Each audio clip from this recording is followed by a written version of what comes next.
NSC colocation मामले में सेबी से राहत मिली है। मार्केट रेगुलेटर सेबी ने इस मामले की कार्रवाई को पूरा कर लिया है। अपने ऑर्डर में सेबी ने कोई निर्देश नहीं दिया है, लेकिन कहा है कि प्रत्यक्ष या परोक्ष रूप से जांच में साठगांठ के सबूत नहीं मिले हैं।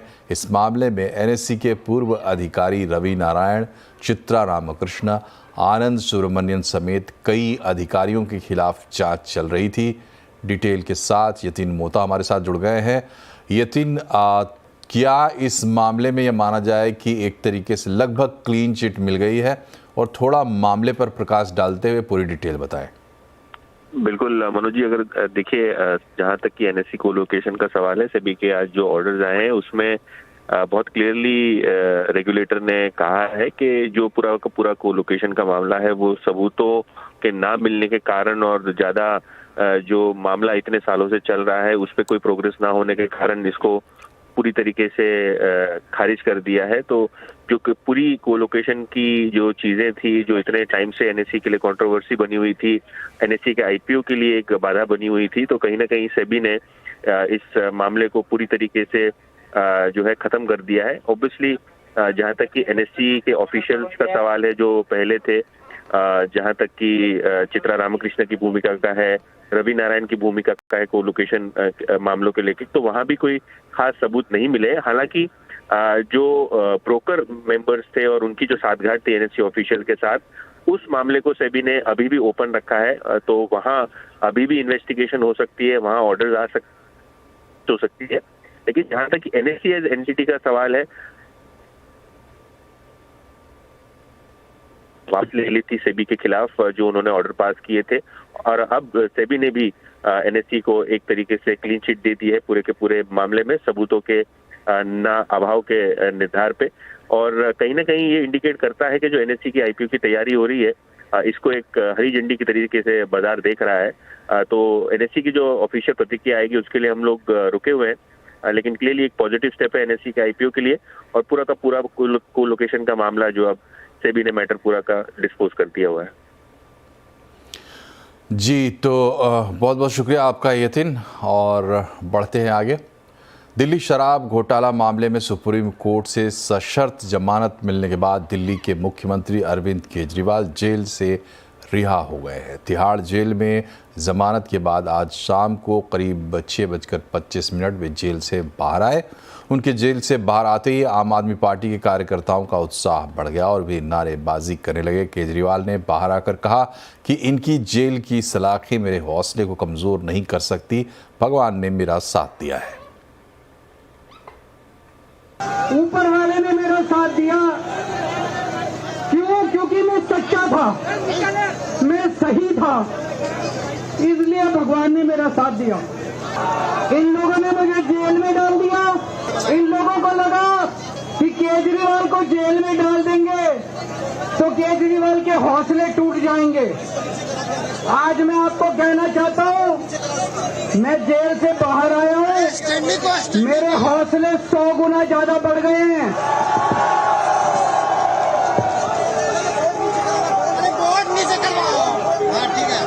मेरी ताकत 100 गुना ज्यादा बढ़ गई है। मार दो उसे। इनकी जेल की मोटी मोटी दीवारें, इनकी जेल की सलाखें केजरीवाल के हौसले को कमजोर नहीं कर सकती। मैं भगवान से प्रार्थना करता हूं, जैसे आज तक ऊपर वाले ने मेरे को रास्ता दिखाया, ऊपर वाले ने मेरे को ताकत दी, ऐसे ही भगवान मुझे रास्ता दिखाता रहे, मैं देश की सेवा करता रहूं। और ये जितनी राष्ट्र विरोधी ताकतें हैं जो देश के विकास को रोक रही हैं, जो देश को बांटने का काम कर रही हैं, जो देश को अंदर से कमजोर करने का काम कर रही हैं, जिंदगी भर में इनके खिलाफ लड़ा हूं, आगे भी ऐसे ही लड़ता रहूंगा। भारत माता की, भारत माता की। और अरविंद केजरीवाल के घर के पास हमारे संवाददाता रोहन सिंह मौजूद हैं। रोहन, लोकसभा चुनाव से पहले केजरीवाल को राहत मिली थी, थोड़े दिन के लिए जेल से बाहर आए थे। अभी हरियाणा में चुनाव है, फिर से जेल से बाहर आए हैं। क्या मूड माहौल वहां पर दिख रहा है आपको? जी, मैं आपको दिखाना चाहूंगा, मैं इस वक्त सिविल लाइंस में अरविंद केजरीवाल के निवास के सामने खड़ा हूं। बारिश हो रही है, लेकिन मेरे पीछे का माहौल आप देख सकते हैं। सैकड़ों की संख्या में यहाँ पे जो पार्टी कार्यकर्ता हैं, जो अरविंद केजरीवाल के सपोर्टर्स हैं, वो यहाँ पहुंचे हुए हैं। ढोल नगाड़े यहाँ पे बजाए जा रहे हैं, छतरियाँ लोग लेके आए हैं बारिश के बीच, लेकिन नारेबाजी रुक नहीं रही है। लोग सपोर्ट में वेलकम बैक केजरीवाल के नारे यहाँ पे लगा रहे हैं। और यहाँ पर जो माहौल है, एक तरह से पूरी तरह से जश्न का माहौल है। किसी भी समय इस वक्त रोड शो चल रहा है केजरीवाल का, किसी भी समय वो यहाँ पे आ सकते हैं। तो आने से पहले पूरी तैयारियां की गई हैं यहाँ सपोर्टर्स के द्वारा। जो पार्टी के झंडे हैं और बैनर्स हैं, यहाँ पे ढोल नगाड़े लाए गए हैं, मिठाइयाँ यहाँ पे बांटी जा रही हैं। यहाँ पूरी तैयारियां यहाँ पे की जा चुकी हैं। और जैसे ही वो यहाँ पे आते हैं, उसके बाद पार्टी के जो तमाम बड़े नेता हैं वो यहाँ पे उनके साथ रहेंगे। एक बैठक भी हो सकती है, क्योंकि हरियाणा के जो चुनाव हैं वो काफी महत्वपूर्ण है। तो अगले कुछ दिन में किस तरह की स्ट्रैटेजी होगी, पार्टी जो आम आदमी पार्टी है वो अरविंद केजरीवाल की इस रिहाई को एक जीत के रूप में पेश करना चाहती है। और इस पूरी रिहाई को एक इवेंट के रूप में इन्होंने बनाया हुआ है। ये मेरे पीछे देख सकते हैं कि किस तरीके से माहौल जो है यहाँ पे बना हुआ है। और जहां तक हमारी नजर जा रही है वहां तक आपको पार्टी कार्यकर्ता यहाँ पे दिखाई दे रहे हैं। तो जाहिर सी बात है, इसको हरियाणा चुनावों में भुनाने की पूरी कोशिश होगी। और आज ही आने के बाद ही पार्टी के जो तमाम बड़े नेता हैं, भगवंत मान है, मनीष सिसोदिया हैं, उनके साथ एक बैठक भी हो सकती है। आज ही ये बैठक हो सकती है और कल फिर पार्टी कार्यालय में एक और जश्न हो सकता है। लेकिन फिलहाल सब ये जो रोड शो है, पार्टी उसका पूरा इस्तेमाल करना चाहती है हरियाणा चुनावों में अपनी से पहले अपनी एक छवि बनाने में, और इसे एक विक्ट्री के रूप में पेश कर रही है। बहुत बहुत शुक्रिया आपका रोहन। बढ़ते हैं आगे। केजरीवाल की जमानत पर आपने देखा आम आदमी पार्टी में जश्न है, जोश है। वहीं बीजेपी ने मुख्यमंत्री से इस्तीफे की मांग की है। बीजेपी नेता बांसुरी स्वराज ने कहा है कि अरविंद केजरीवाल शराब घोटाले में सिर से पैर तक डूबे हुए हैं। एक बार फिर सुप्रीम कोर्ट ने आज चाहे बेल दी हुई, लेकिन क्योंकि उन्होंने ये पाया है कि अरविंद केजरीवाल जी लिप्त हैं इस शराब घोटाले में, इसीलिए उनको ना तो सीएम के ऑफिस जाने के योग्य समझा गया है, ना किसी फाइल पे साइन करने के योग्य समझा गया है। यानी माननीय मुख्यमंत्री अरविंद केजरीवाल जी एक बेपरवाह सरकार के एक लापरवाह मुख्यमंत्री हैं, क्योंकि वो सर से पांव तक शराब घोटाले के भ्रष्टाचार में डूबे हुए हैं। इधर कोलकाता में हो रहे विरोध प्रदर्शन के बीच ममता बनर्जी बैकफुट पर आ गई हैं। वो विपक्ष के लगातार निशाने पर हैं। आक्रोशित लोग ममता बनर्जी के इस्तीफे की मांग कर रहे हैं। डॉक्टर्स भी लगातार हड़ताल पर ही हैं। इस बीच ममता बनर्जी ने लोगों के आक्रोश को शांत करने और सिचुएशन को बैलेंस करने के लिए जूनियर डॉक्टर से काम पर लौटने की अपील की है। ममता ने कहा है कि उन्हें कुर्सी का लालच नहीं है, वो शहर और यहाँ के लोगों के लिए न्याय चाहती है। इसके लिए वे लोगों की खातिर इस्तीफा देने को भी तैयार है। आशा करी मानुष बुझते पारछेन, ओरा विचार चाय ना, ओरा चाय चेयर। आमी मानुषेर स्वार्थे एमनकि निजे पदत्याग करतेও राजी आछि। আমার মুখ্যমন্ত্রীর পদ চাই না, কিন্তু আমি চাই মানুষ বিচার পাক, তিলোত্তমা বিচার পাক, আর সাধারণ মানুষ চিকিৎসা পাক। ममता सरकार की मुसीबतें कम होती नहीं दिख रही हैं। अब पश्चिम बंगाल के राज्यपाल सीवी आनंद बोस ने कहा है कि वो मुख्यमंत्री ममता बनर्जी का सामाजिक बहिष्कार करेंगे। उन्होंने कहा है कि वो मुख्यमंत्री के साथ कोई सार्वजनिक मंच साझा नहीं करेंगे। In solidarity with the Bengal society, I resolve that I will socially boycott the Chief Minister. I will socially boycott the Chief Minister. Socially boycott means I will not be sharing any public platform with the Chief Minister. Kolkata में विरोध प्रदर्शन अभी भी जारी है। RG कर medical college rape और murder case में आज कम्युनिस्ट पार्टी ऑफ इंडिया के कार्यकर्ताओं ने जमकर विरोध किया।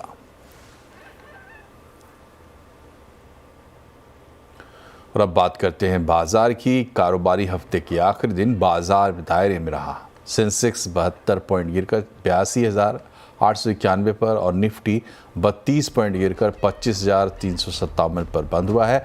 आज के बाजार में मिड कैप इंडेक्स रिकॉर्ड ऊंचाई पर बंद हुए। निफ्टी बैंक ने नीचे से सुधर कर बढ़त पर क्लोजिंग ली। वहीं रियल्टी, मेटल, आईटी इंडेक्स बढ़त पर बंद हुआ। तेल, गैस, एफएमसीजी, एनर्जी शेयरों के साथ पीएससी फार्मा शेयरों में दबाव रहा। आज सेंसेक्स के 30 में से 19 शेयरों में और निफ्टी के 50 में से 31 शेयरों में गिरावट देखने को मिली।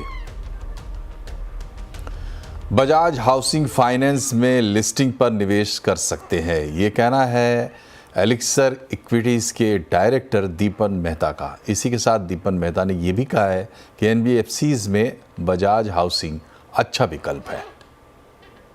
डिपेंडिंग अपॉन क्या लिस्टिंग के प्राइस होती है, I think one can certainly average and make it as a decent holding, क्योंकि जो भी अलॉटमेंट मिलना है आपके पोर्टफोलियो के सम्मान में काफ़ी कम होल्डिंग होगी। तो इट इज़ इम्पॉर्टेंट के राइट साइज होल्डिंग करने के लिए मार्केट में आप खरीद सकते हैं, या तो ऑन लिस्टिंग खरीद सकते हैं, या हमने देखा है कि कुछ हफ्तों कुछ महीनों के बाद फिर प्राइस स्टेबल हो जाता है और करेक्शन भी आ जाती है, यूफोरिया निकल जाता है, तो उस टाइम आप खरीद सकते हैं। लेकिन ये डेफिनेटली एक गोल्ड स्टैंडर्ड है इन दी एनबीएफसी स्पेस, इन दी हाउसिंग एनबीएफसी स्पेस, और इसमें ज़रूर से आई थिंक इन्वेस्टर को थोड़ा एक्सपोजर लेना चाहिए। इट्स अ स्टडी परफॉर्मर, बहुत ही एग्रेसिव कंपनी है। They have gone through a lot of ups and downs, और फिर भी काफ़ी स्ट्रेंथ लेके कंपनी निकली है बाहर फ्रॉम द वेरियस क्राइसिस। तो ये एक अच्छी इन्वेस्टमेंट बन सकती है, पर प्राइस पॉइंट किस हिसाब से, किस प्राइस पॉइंट में आप एंटर होते हैं, आई थिंक वो इम्पोर्टेंट है। The best in class still remains Bajaj finance, और धीरे धीरे वी आर सीन की परफॉर्मेंस इंप्रूव होती जा रही है और भाव उधर का उधर ही है। It's static, stagnant. तो उसकी वजह से जो price to earning, price to book है, वहाँ पर काफ़ी कंप्रेशन देखा है हमने। और आगे चलते भी आई थिंक जो भी कंसर्न्स थे बजाज फाइनेंस के, gradually they have dissipated as far as NPAs are concerned और growth related issues are concerned। तो मेरे ख्याल से ये एक steady performer बन सकती है। मार्केट के मौजूदा हाल पर हर बड़े सवाल का जवाब जानने के लिए देखिए आज का आवाज अड्डा, जहां एडलवाइज के प्रेसिडेंट अजय शर्मा देंगे 10 सबसे बड़े सवालों के जवाब, शाम 7:57 पर। त्योहारी सीजन की शुरुआत होते ही सोने की चमक और बढ़ गई है। इंटरनेशनल मार्केट में गोल्ड ऑल टाइम हाई पर पहुंच गया है। घरेलू मार्केट में भी सोने में रफ्तार कायम है। अपडेट बता रही हैं कमोडिटी एडिटर मनीषा गुप्ता। जी हाँ, ऑल टाइम हाईज हमने इस हफ्ते सोने में बनते हुए देखे हैं। $2570 प्रति आउंस के ऊपर के लेवल्स यहाँ पर निकलते हुए नजर आए हैं। और अगर इस साल का लो देखें जो कि 1992 था, वहां से करीबन $600 प्रति आउंस की तेजी हमने सोने के प्राइसेस में आते हुए देखी है। सोना काफी हद तक यहाँ पर इक्विटी मार्केट्स को आउट परफॉर्म करता हुआ नजर भी आया है। कुछ इसी तरह की तेजी यहाँ पर चांदी में भी देखने को मिली है। सपोर्ट इस वजह से है कि यूरोपियन सेंट्रल बैंक ने रेट में कटौती की है 25 बेसिस पॉइंट से, और अगले हफ्ते यूएस फेड यहाँ पर रेट में कटौती कर सकता है। एक्चुअली अगले हफ्ते bank of England, bank of Japan की भी मॉनेटरी पॉलिसी मीटिंग है, और अगर सभी ग्लोबल सेंट्रल बैंक्स यहां पर रेट कट साइकिल में जाते हैं तो उसका पूरा फायदा यहां पर सोने को उठता हुआ मिलेगा। साथ ही साथ जियोपॉलिटिकल टेंशंस तो हैं ही, ईटीएफ में खरीदारी जोरदार है, तो उन सब का फायदा भी यहां पर सोने में है। और जिस तरह से यूएस अनएम्प्लॉयमेंट के नंबर्स आए, इन्फ्लेशन थोड़ी सी कमजोर हुई, तो सोने ने इसका भरपूर तेजी के हिसाब से फायदा उठाया है। अब आगे जाते हुए बाजार को लगता है कि वॉलेटिलिटी तो यहां पर बरकरार रहेगी, लेकिन एक लॉन्ग टर्म विजन अगर देखा जाए तो सभी को लगता है कि यहां पर तेजी है। Citi, Bank of America, Goldman सैक्स की रिपोर्ट्स जो हैं वो ये दर्शाती हैं कि $2700 पर आउंस इस साल में और $3000 पर आउंस अगले साल में यहां पर सोने के प्राइसेस रह सकते हैं, यानी कि आउटलुक भी इक्वली बुलिश है। महाराष्ट्र चुनाव से पहले केंद्र सरकार ने प्याज के फ्री एक्सपोर्ट को मंजूरी दे दी है। अब तक प्याज $550 के मिनिमम एक्सपोर्ट प्राइस पर एक्सपोर्ट होता था। इस खबर पे से किसानों को राहत मिलेगी, लेकिन त्योहारी सीजन में घरेलू बाजार में प्याज की कीमतों में इजाफा देखने को मिल सकता है। गेहूं की बढ़ती कीमतों को काबू करने के लिए सरकार ने स्टॉक लिमिट घटा दी है। ट्रेडर्स, होलसेलर्स, रिटेलर्स और प्रोसेसर्स के लिए सरकार ने नई स्टॉक लिमिट जारी की है। साथ ही गेहूं व्यापारियों को हर शुक्रवार को स्टॉक अपडेट की डिटेल्स सरकार को बतानी होगी। जल्द ही 10 नई वंदे भारत ट्रेनें पटरी पर दौड़ेंगी। 15 सितंबर को प्रधानमंत्री नरेंद्र मोदी 10 और नई वंदे भारत ट्रेन को हरी झंडी दिखाने वाले हैं। ये 10 नई वंदे भारत ट्रेन देश के अलग अलग राज्यों के लिए पटरियों पर दौड़ेगी। जिन रूटों पर वंदे भारत चलेगी वो है टाटानगर बोकारो पटना, वाराणसी धनबाद देवघर, टाटानगर भुवनेश्वर ब्रह्मपुर, रांची देवघर गोड्डा, आगरा लखनऊ बनारस, हावड़ा कोडरमा गया, हावड़ा बर्धमान भागलपुर, दुर्ग बिलासपुर विशाखापट्टनम, हुबली रायचूर सिकंदराबाद, पुणे अनंतपुर नागपुर। इसके अलावा एक और खुशखबरी है। दरअसल वंदे भारत मेट्रो ट्रेन भी चलने वाली है। भुज और अहमदाबाद के बीच पहली वंदे भारत मेट्रो ट्रेन चलेगी। गांधीनगर में 16 सितंबर से global renewable invest meet and expo की शुरुआत होगी। 3 दिन के इस कार्यक्रम का उद्घाटन प्रधानमंत्री नरेंद्र मोदी करेंगे। ये समिट भारत के लिए कितना महत्वपूर्ण बनेगा और एक्सपो की तैयारी कैसी है, बता रहे हैं केतन जोशी। इसी जगह महात्मा मंदिर गांधीनगर में 16 तारीख को प्रधानमंत्री नरेंद्र मोदी है वो एक बहुत बड़े समिट का उद्घाटन करने जा रहे हैं। Renewable energy investment and expo summit 3 दिन तक चलने वाला है और ये इसीलिए महत्वपूर्ण है क्योंकि 10 साल पहले भारत का जो रिन्यूएबल एनर्जी क्षेत्र पर कंट्रीब्यूशन था वो सिर्फ 76 गीगावाट था, जो कि आज बढ़कर 200 गीगावाट हो गया है। लेकिन केंद्र सरकार की मंशा है कि हम 2030 तक इसको बढ़ाकर 500 गीगावाट कर देंगे। हालांकि यह लक्ष्यांक सिद्ध करने के लिए कम से कम 30 लाख करोड़ जितना इन्वेस्टमेंट भी चाहिए। तो इसीलिए दुनिया के इन्वेस्टर भी इस समिट में हिस्सा लेंगे। 15,000 डेलीगेट से वो आएंगे। यूएस, डेनमार्क, ऑस्ट्रेलिया जैसे कई देश जो कि इस क्षेत्र में महारत हासिल किए हुए हैं वो भी इसमें हिस्सा लेंगे। 40 जितने अलग अलग सेशन भी होंगे और भारत सरकार की आने वाले 6 साल में क्या रणनीति है, क्योंकि हर साल 5 लाख इन्वेस्टमेंट होगा तभी ये 500 गीगावाट का लक्ष्यांक है वो पूरा होगा। तो पूरी की पूरी ब्लूप्रिंट है वो भी यहाँ पर पेश की जाएगी और 18 तारीख को समापन समारोह में उपराष्ट्रपति भी इसमें मौजूद रहने वाले हैं। तो एक तरह से हम कह सकते हैं कि आने वाले दशकों में रिन्यूएबल एनर्जी क्षेत्र में भारत की क्या ब्लूप्रिंट है, क्या क्या तैयारियां है, यह समझने और जानने के लिए पूरी दुनिया को यहाँ पर बुलाया गया है। और शायद केंद्र सरकार चाहती है कि 2030 से पहले ही ये लक्ष्यांक हासिल हो। केतन जोशी, गांधीनगर। और यहाँ एक छोटा सा ब्रेक, तुरंत हाजिर होते हैं, बने रहिए हमारे साथ।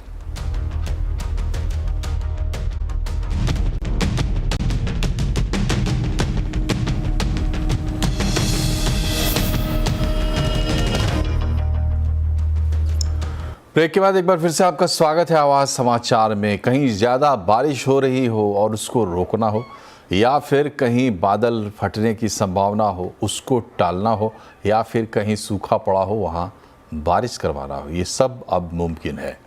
मिशन मौसम के तहत नई तकनीक को डेवलप किया जा रहा है। 2000 करोड़ रुपए के मिशन मौसम को कैबिनेट ने हाल ही में मंजूरी दे दी है।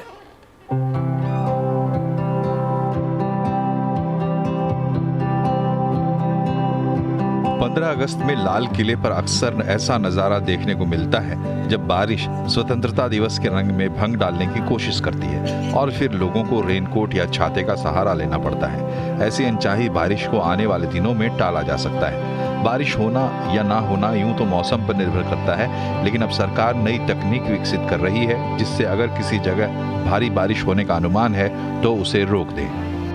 Suppose I have a flooding. Continuously I am getting in this Delhi, I am getting flooding. Can I suppress the cloud? It is suppressing is very easy because you have to seed little more. If you seed it, it will not rain. So then the flooding will be avoided. That is one. Similarly, suppose it is flooding, but the cloud is going to next place, but that is a drought area. Then I can seed that drought area I can do. So it is a science after all. जहां काफी बादल हैं और बारिश की संभावना है वहां प्रेशर टेक्निक का इस्तेमाल किया जाएगा। इसके उलट जहां बारिश करने लायक पर्याप्त बादल नहीं, वहां क्लाउड सीडिंग की जाएगी। इसके लिए बादल का टेम्परेचर बढ़ा दिया जाता है ताकि तुरंत बारिश हो जाए।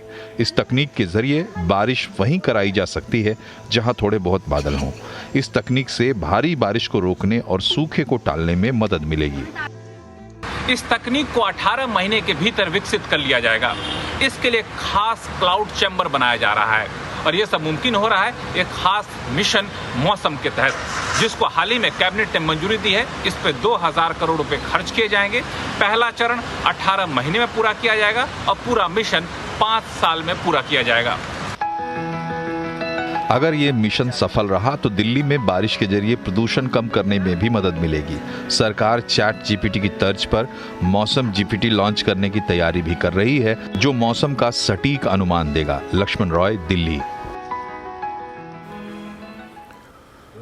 और इसी के साथ बुलेटिन में फिलहाल इतना ही, लेकिन आप रहिए अपडेट 24 घंटे खबरों से हमारे सोशल मीडिया हैंडल्स के जरिए। नमस्कार।